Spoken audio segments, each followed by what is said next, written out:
Olá pessoal, seja muito, mas muito aqui bem-vindo ao canal.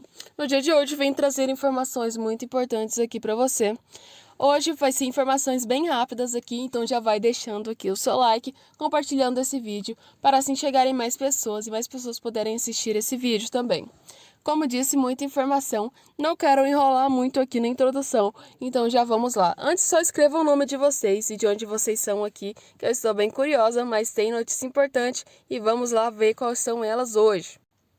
Vou começar falando agora com vocês sobre a previsão para o valor do salário mínimo para 2022, 2023 e 2024, sem mantidos em parâmetros atuais. O governo federal ele já está começando aí a planejar as suas contas para o próximo ano. Além disso, ele também quer apontar os importantes gastos para 2022, além de elaborar uma regra de orçamento, ou seja, o projeto de lei de diretrizes orçamentárias para 2022, trazendo aí também uma série de projetos para o ano que vem.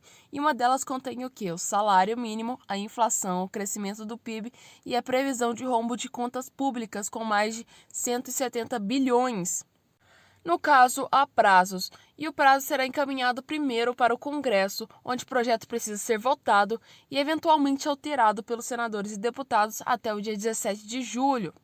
Para o salário mínimo, a alta é de 4,27% do salário proposto pelo governo para 2022. Será de R$ 1.147, no caso, um aumento de 47 acima do atual, que está a 1.100.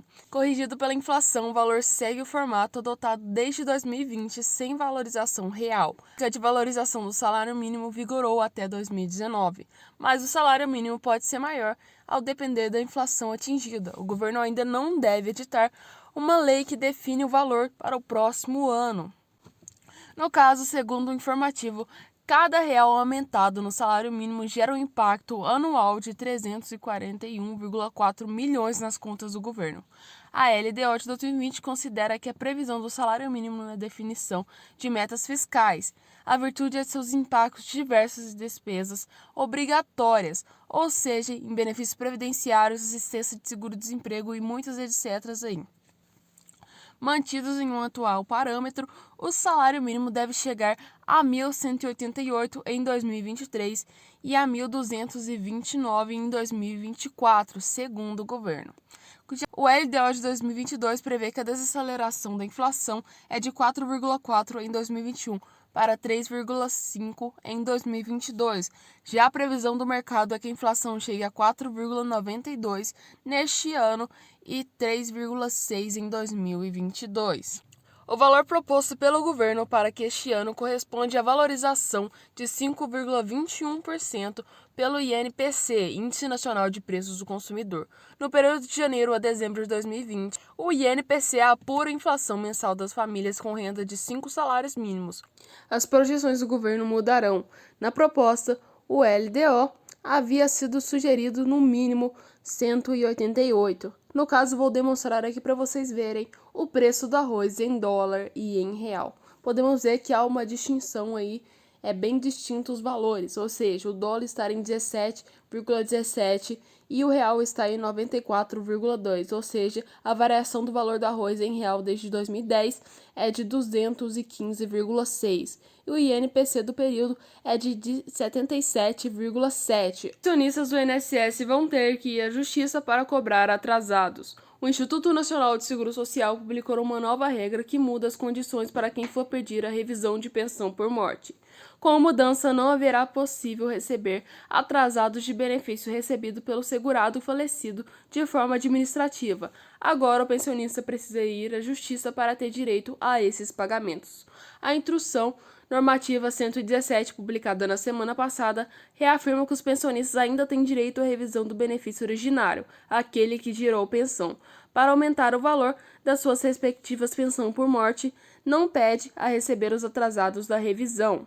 A antiga regra que consta em Instrução Normativa de 77, de 21 de janeiro de 2015, afirma que após a revisão, a diferença da renda devida ao instituidor, quando existe, será paga ao pensionista na forma de resíduos. Antes, os pensionistas poderiam receber não só valores diferentes de pensão por morte, como também retroativos de aposentadoria ou benefício por incapacidade que era pago ao segurado falecido. O que muda agora é o tempo que pode demorar para a correção seja feita. A norma não pede o pensionista de ir ao INSS pedir a revisão administrativa para o aumento do valor do benefício da pensão por morte, mas quem quiser receber os atrativos do benefício originário vai precisar recorrer à Justiça. Na visão do advogado previdenciarista Geraldo Benício, se for constatado e não houver erros de correção do benefício, é direito do pensionista receber o valor retroativo. Mesmo que o INSS não tenha essa instrução normativa, ele não pode legislar. Portanto, essa norma não pode ferir o direito do benefício, afirma. E quem tem direito a essa revisão? A pensão por morte é originada de contribuição de um segurado do INSS que receba aposentadoria ou benefício por incapacidade. Quando esse beneficiário morre, o INSS passa a pagar uma pensão para os seus dependentes. Prioridade de recebimento é para cônjuge, marido ou mulher, filhos enteados menores de 21 anos ou inválidos, mas também pode ser recebida por pais ou irmãos menores de 21 anos. O que é preciso para recorrer na Justiça? Segundo o advogado Rafael Vasconcelos, em regra, todos os pedidos que foram feitos pela Justiça de natureza previdenciária podem antes ser requeridos administrativamente. Primeiro, deve ser feito um pedido de revisão administrativa no INSS e só depois de receber a negativa do órgão, a pessoa pode procurar o judiciário para aplicar esse direito. Isso garante uma maior segurança jurídica para o pensionista. Explica. O pedido pode ser feito pelo site Meu INSS na aba de agendamentos e solicitações. No caso, o INSS confirma que há uma diferença a ser paga a mais. Pelas normas, os pensionistas vão receber somente os valores de diferença da pensão por morte.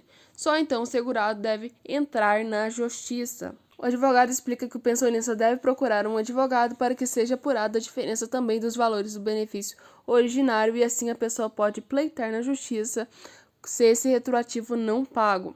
Por ser uma norma eterna do INSS, a Instrução Normativa 117 não tem base legal, então o resultado na Justiça ainda pode ser positivo para os pensionistas. Para Rafael Vasconcelos, mesmo que exista uma norma, já é um atraso para os benefícios previdenciários. O INSS faz mudanças importantes nos prazos de procedimentos. Mais de 4,6 milhões de brasileiros tiveram benefícios negados pelo INSS, o Instituto Nacional de Seguro Social, em 2020. As negativas correspondem à base de 47,8% do total de pedidos feitos no período, cerca de 9,3 milhões. Em 2021, a situação não deve ter sido diferente. Conforme o relatos de quem precisou renovar ou solicitar o benefício pela primeira vez, os indeferimentos ou a demora nas respostas têm deixado as pessoas desamparadas no momento onde mais precisam. Quem argumenta a resposta para os pedidos do benefício ou esteja preparado para seu encaminhamento ao INSS foi surpreendido por uma mudança nas regras. Entrou em vigor os novos prazos para análise de benefícios. Dependendo do período, o INSS terá de 30 a 90 dias para análise do pedido. Isso vale tanto para os novos pedidos quanto para os que já aguardam uma resposta. As mudanças das datas limites. Antes, o prazo máximo para obter a resposta do INSS era de 45 dias. Agora passará a ser dessa forma. Para aposentados por invalidez, ao auxílio-doença de 45 dias. Para beneficiar assistência à pessoa com deficiência e idoso para que demais aposentadorias será de 90 dias. Os novos prazos contam a partir da petição inicial. Para os beneficiários que necessitam de perícias médicas ou avaliação social, o prazo será contado a partir da realização dessas etapas. Nesses casos, o prazo para realizar a perícia médica e avaliação social será de 45 dias, dependendo a chegar de 90 dias para o local e difícil acesso. Nada mudou a respeito do pagamento retroativo. O beneficiário tem direito a receber o valor correspondente ao período de espera, a partir da data de entrada do requerimento do INSS. Mas o que preocupa muitos beneficiários é que justamente a dificuldade encontrada para realizar a perícia. Algumas medidas foram tomadas para agilizar os pedidos novos dependentes, facilitando ainda assim o acesso de benefícios a pessoas com mobilidades e prejudicadas. Existem alguns casos que os segurados enviam atestados médicos de auxílio por incapacidade temporária via aplicativo do Meu INSS. O perito não pode negar esses requerimentos. No caso, avalia, ainda é necessária avaliação presencial. O segurado terá 7 dias para agendar o exame. As mudanças importantes no processo. Indeferimentos. Antes, o INSS podia indeferir os auxílios, caso o segurado perdesse o prazo para realizar a perícia ou apresentação de documentos. Agora, o segurado tem prazo de até 7 dias para realizar o seu atendimento. Deferimentos. Antes, os segurados não sabiam que suas perícias foram negadas ou concedidas. Agora, se o documento está em conformidade, o segurado pode saber a resposta. Laudos médicos. Antes, o segurado tinha acesso a resultados das perícias quando ele era negado. Agora, através do cadastro Meu INSS, é possível solicitar o laudo pericial. Retroativos. Antes, após o atendimento, havia informações sobre o andamento do pedido. Agora, se o documento enviado estiver em conformidade, o segurado poderá saber se o benefício será liberado através do site. Essas foram as notícias de hoje, gente. Espero que vocês tenham gostado das notícias. Se sim, deixe seu like aí. Um beijo para todos e até amanhã.